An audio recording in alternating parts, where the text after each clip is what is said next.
Good morning, everybody. Yeah, thanks for coming today.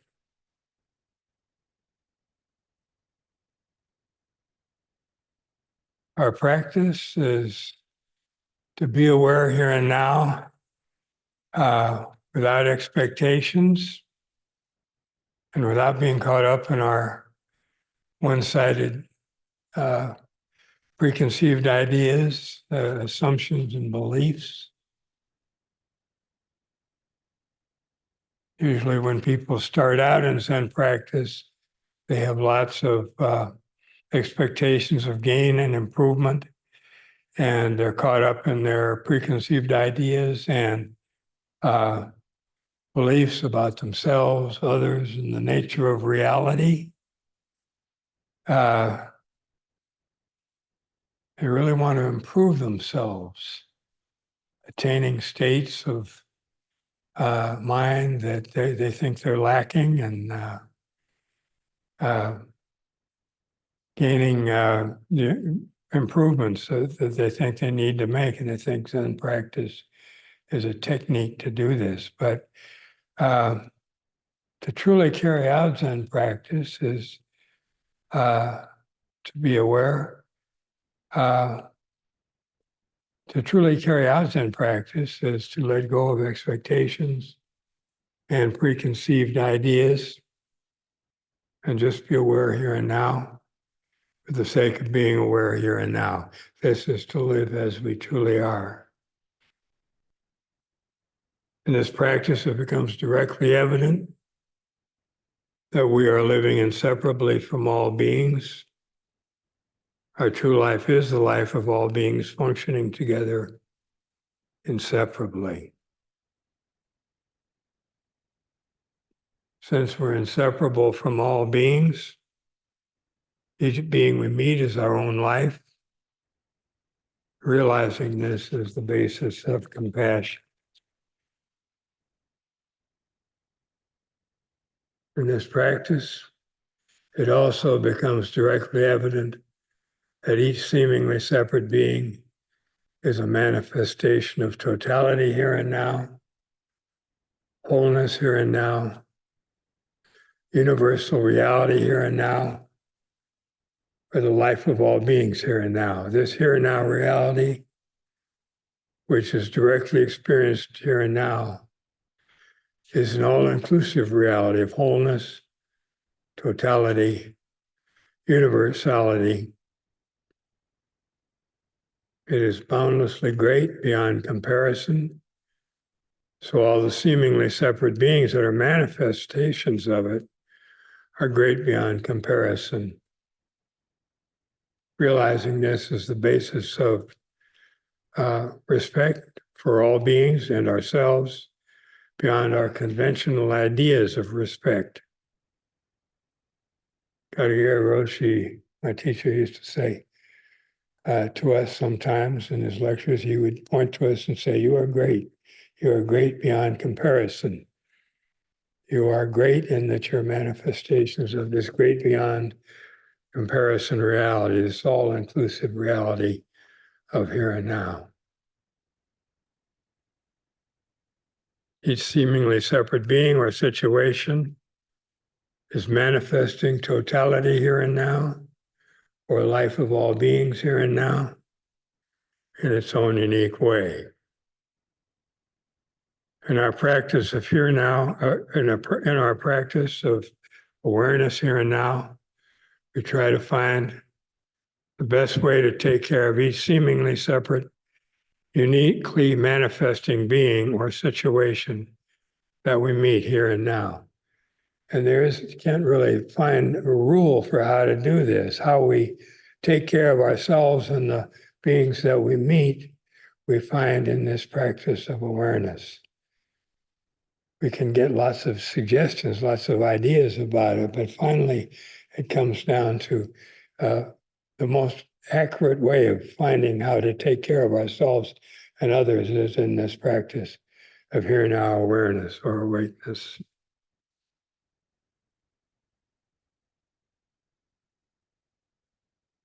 This practice helps all beings and helps all beings to help us. This practice is to fully live the life of all beings here and now, in which all beings are mutually influencing and assisting each other.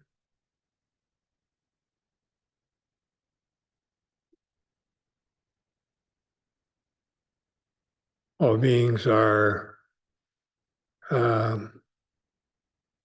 influencing each being, and each being is influencing all beings. And all beings are influencing and helping all beings to be as they are, to live as they truly are. The life of all beings, which is our true life, which is this directly experienced reality of here and now.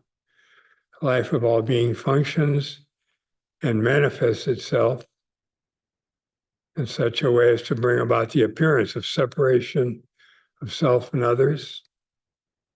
This functioning of the life of all beings also brings about the appearance of duration in time and the appearance of extension in space.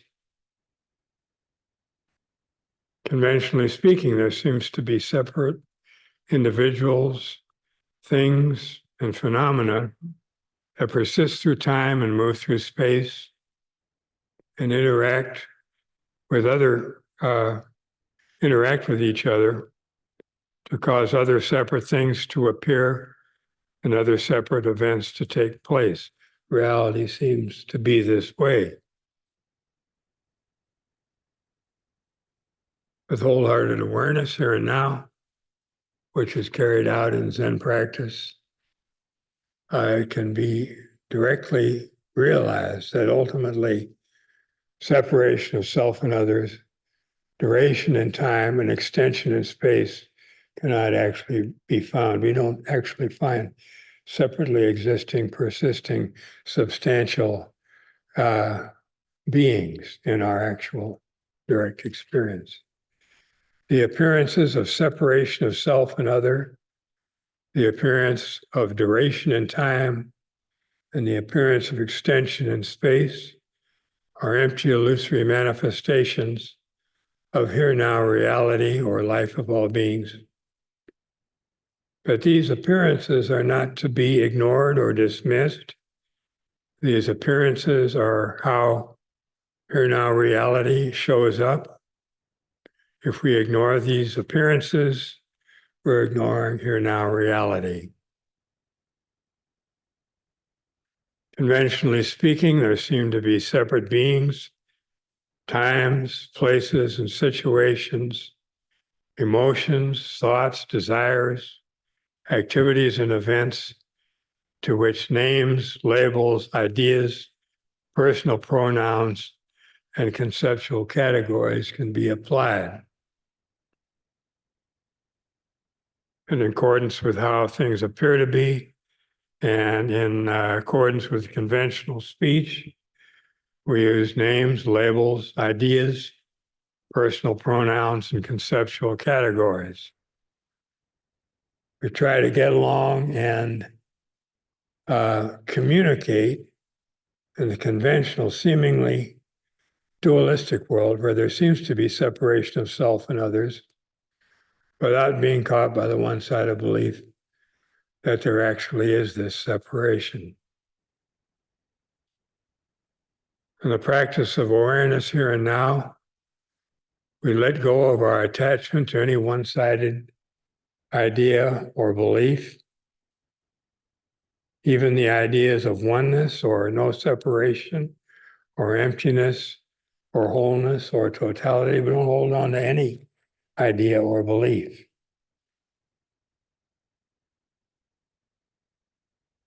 Just see these ideas as pointers to help us in our investigation of direct here now experience. So we try in our practice to let go of our attachment to any one-sided idea or belief. Then we can be kind and helpful to ourselves and others as we are without being caught up in our one-sided ideas and beliefs of who and what we are. We can help all the seemingly separate beings without being caught by the one-sided belief that they actually are separate beings.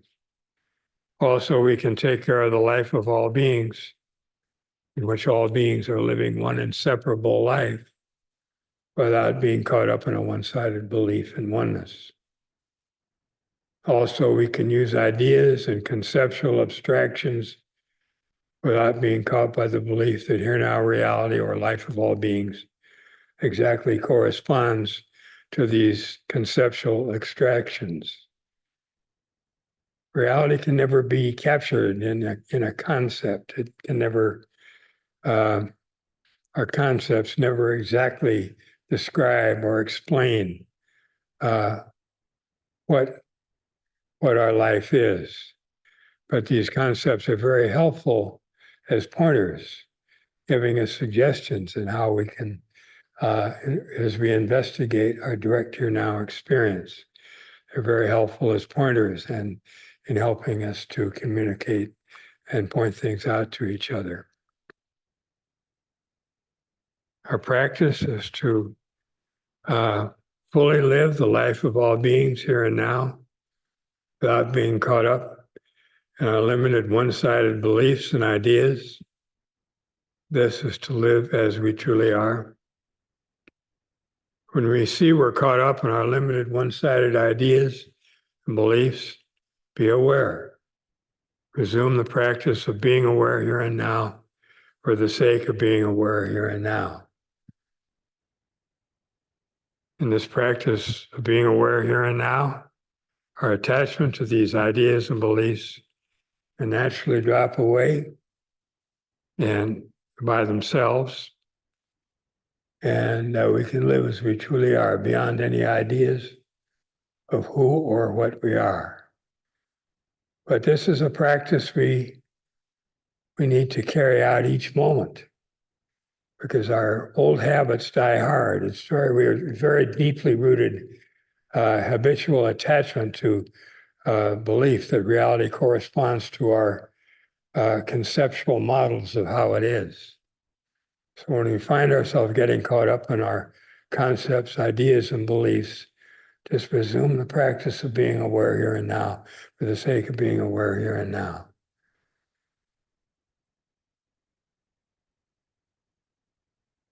Our practice is to see and let go of how our true life is ignored and to fully live our true life, which is being directly experienced here and now. This practice helps all beings and helps all beings to help us and helps all beings to help all beings. This is to fully participate and directly experience here now reality as it is and to live as we truly are. Our practice is not a technique to gain something for ourselves, but to fully participate in this reality where all beings are functioning together. And in this practice, we can really, in letting go of how we ignore this reality, we can fully participate in this reality and help all beings and help ourselves. So once again, practice is to be aware here and now without expectations, is to be aware here and now for the sake of being aware here and now. But this being aware is not the conventional idea of being aware. Usually we think being aware is something that I am doing. But think I am doing something in particular called being aware. But eventually it can be realized that awareness here and now is what we truly are. And this statement is not an idea to be grasped and believed. This statement is a pointer to help us in our investigation of directly experienced here now reality and to help us directly realize who we truly are and to help us directly realize what this practice is. Each being is a manifestation of this awareness or awakeness. The technical term for this awareness or awakeness is Buddha nature. This Buddha nature is also our true life. This Buddha nature is a beginningless, endless, boundless, all-inclusive, subjectless, objectless awareness or awakeness itself. Each being is manifesting this awareness or awakeness in its own unique way. Once again, this is not an idea to be grasped, but a reality to be directly experienced, directly realized. A teacher, Katagiri Roshi, frequently would say, I mention this all the time, he would say, you are Buddha, all beings are Buddha. And all beings are Buddha in that all beings are manifestations of Buddha nature. Each being is manifesting this Buddha nature in its own unique way. So ultimately, practice is not a means to become an awakened person or a Buddha. Practice is to be the Buddha or awareness or awakeness that you are right now.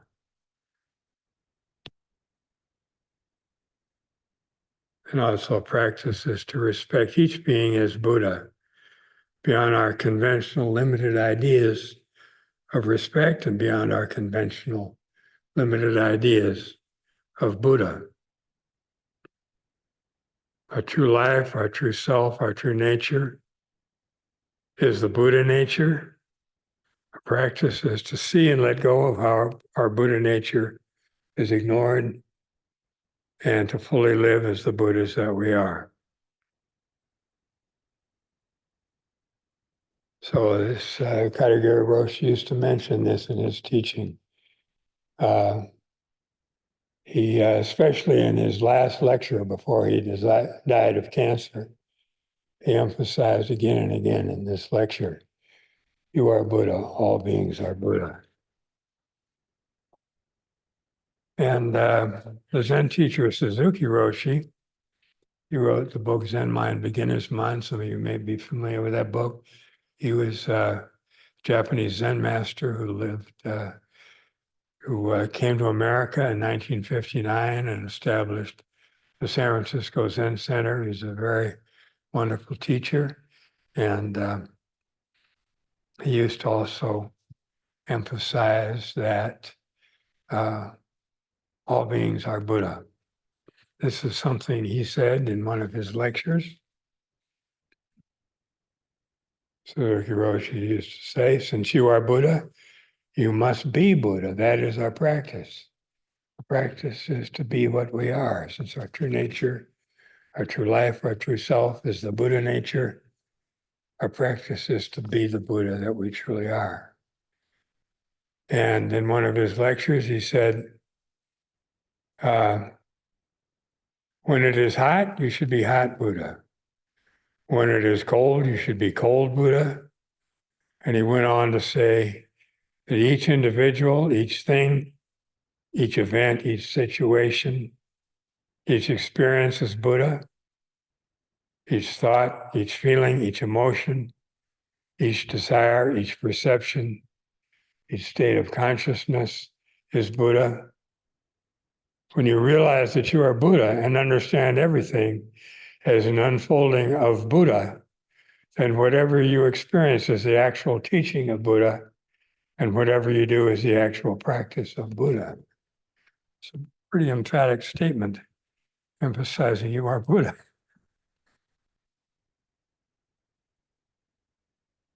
But once again, Katagiri Roshi and Suzuki Roshi weren't trying to give us an idea to grasp and believe. They were trying to help us and give us a suggestion which would help us directly realize our true life as it is beyond any idea of what it is.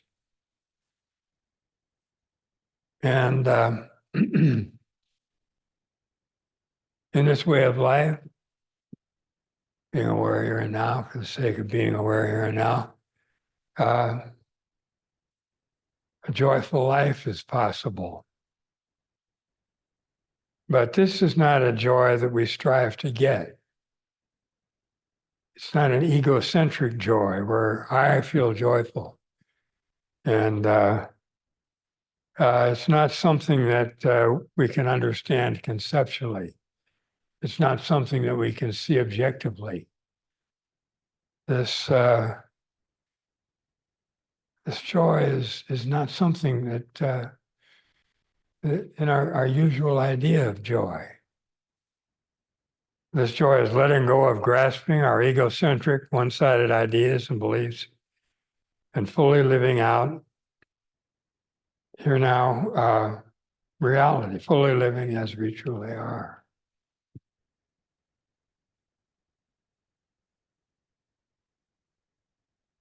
This is the joy of living as we are, living in harmony with reality, living in harmony with all beings,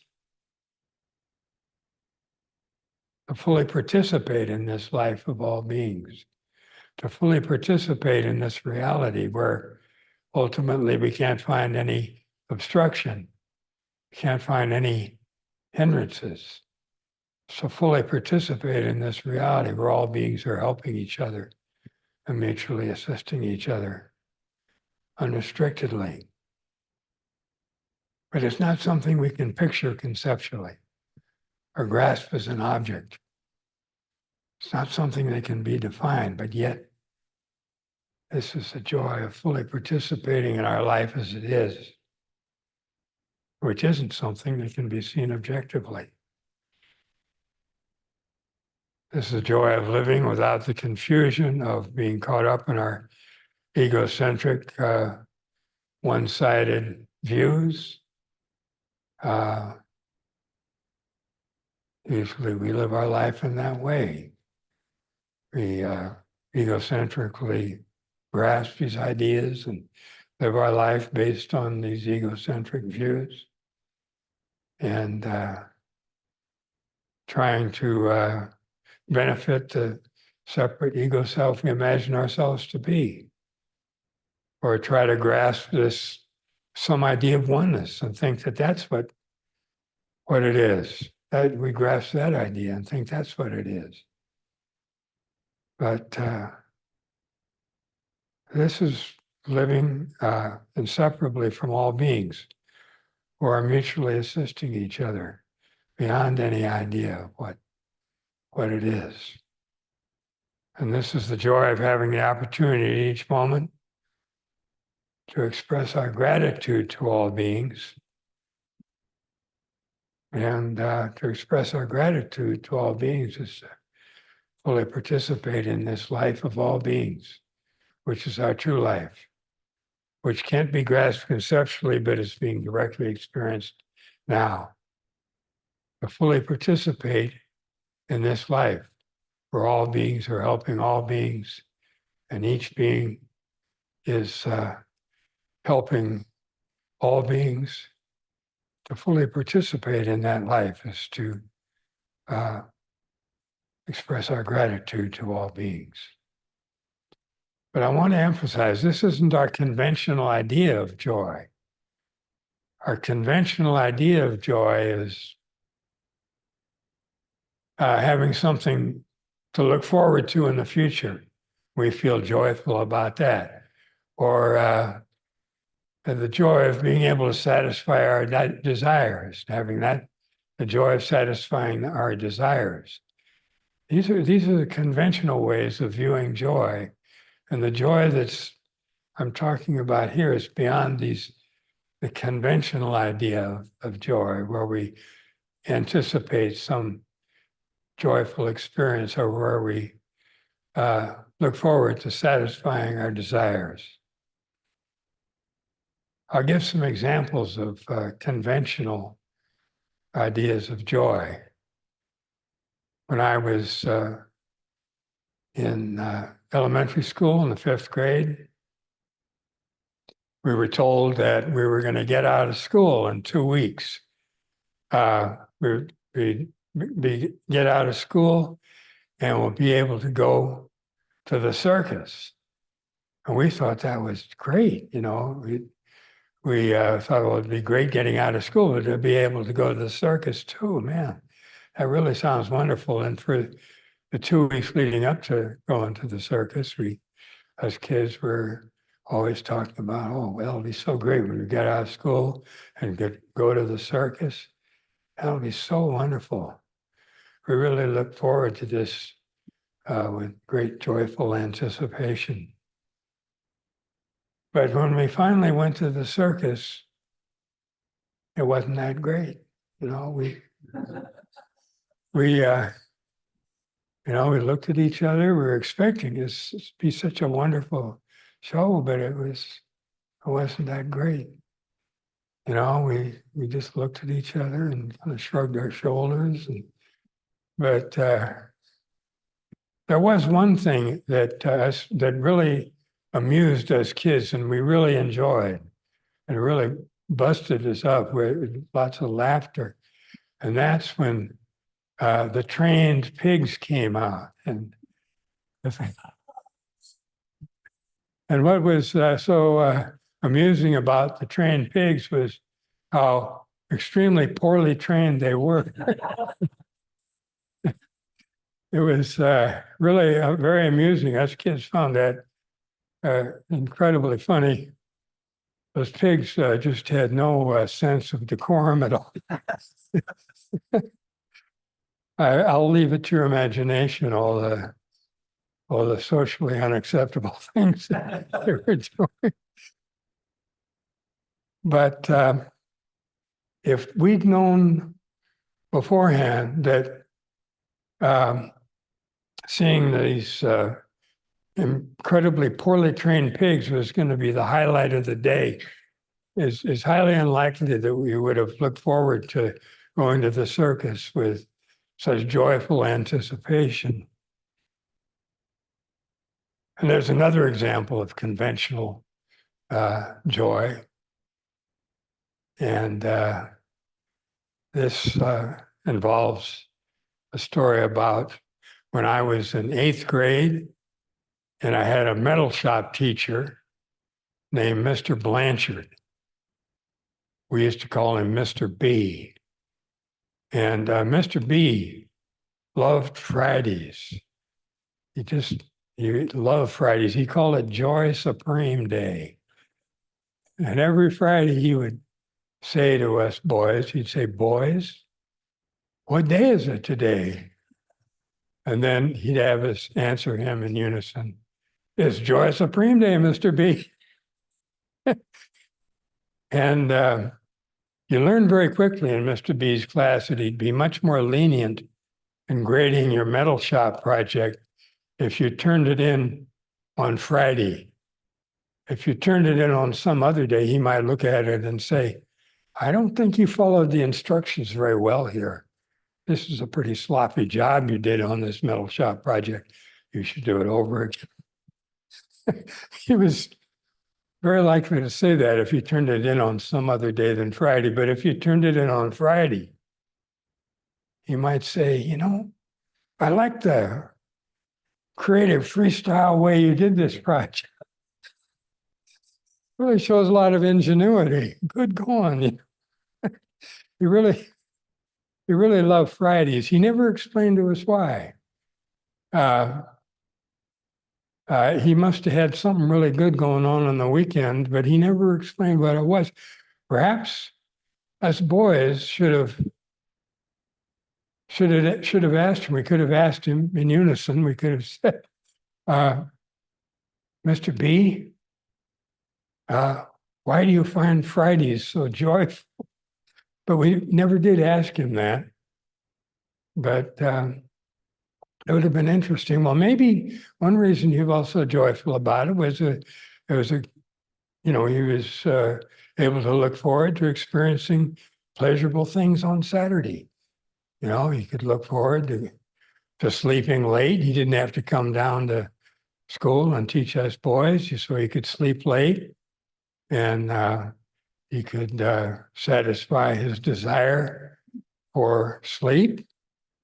Or maybe he could go out for an all-you-can-eat pancake breakfast at the pancake house and satisfy his desire for food, things opened up for him when he didn't have to come teach us boys. So Friday, he felt was very joyful because it gave him an opportunity to satisfy his desires on Saturday, and he found that very joyful.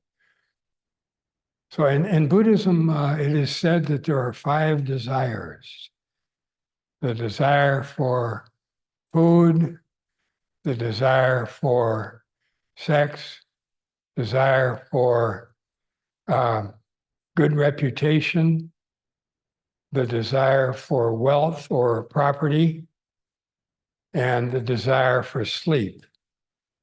So Mr. B would, because he didn't have to come into work on Saturday, had a great opportunity to satisfy these desires. The desires I mentioned for sleep and food, and he could work on satisfying his other desires as well. So anyway, but Mr. B never explained why he found Fridays so joyful. But I'm thinking that's probably the reason. So, but anyway, these 2 examples that I gave of anticipating going to the circus and Mr. B's joyful anticipation of satisfying his desires on Saturday,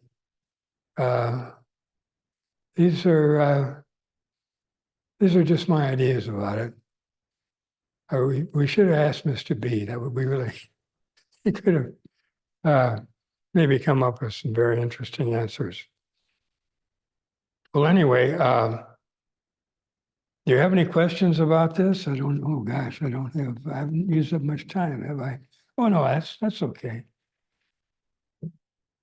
Any questions any of you have? Or comments? Didn't Katagiri Roshi say you were all Buddha until you open your mouths or something like that? That was Suzuki Roshi. That was Suzuki Roshi. Yeah, he said one time in a lecture, he pointed out to his audience, he said, I see you all as Buddha until you open your mouths to say something. And then Katagiri Roshi, didn't he say, or one of them say, but you could all stand some improvement? Yeah. Yeah, that was, I think Suzuki Roshi also said that too. He said, you're perfect just as you are. Wish you could all use some improvement. Yes, Mary.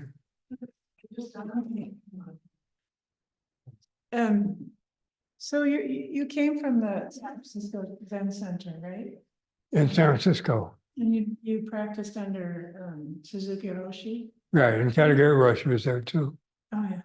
Can you just talk a little bit more about some of those experiences? Yeah, they were really wonderful people. They had, both of them had a very joyful presence about them. It was just fun to listen to them, even though in the beginning, especially for Katagiri Roshi, his English wasn't so good, and he would make lots of bloopers. But still, just listening to him, even though he was making all these mistakes, was because he had such a joyful presence and joyful attitude. And how he presented the teaching, it was a wonderful experience to hear him talk. And Suzuki Roshi, it took him a while to get really good at English too. But by the time I got there, he was pretty good. And he was so good that he would sometimes make jokes in English, and he would sometimes talk about himself as being a henpecked husband, and let's see what else. And then he'd sometimes use the American expression talking about his wife. I can't live with her, but I can't live without her. And then he would sometimes say, Oh, his wife was, she had fun using English expressions too. And she, one time, people went to Zazen early in the morning and Mrs. Suzuki appeared at the window and said, Zazen is canceled today. Suzuki Roshi died. And the students were saying, oh no, Suzuki Roshi died. Oh no, that's terrible. Oh my goodness. And then Mrs. Suzuki said, April Fool, American expression. So, so they had lots of joyful, humorous things that they did, but also they're very dedicated to practice. And they really wanted to help us, you know, as they saw how ignorant we were. And, you know, they were very sincere about it and very kind and very helpful. Trying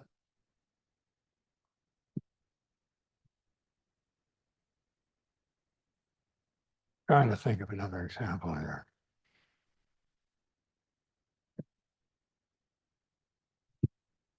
Well, it's not coming right away. So, yeah, thank you. Anything else?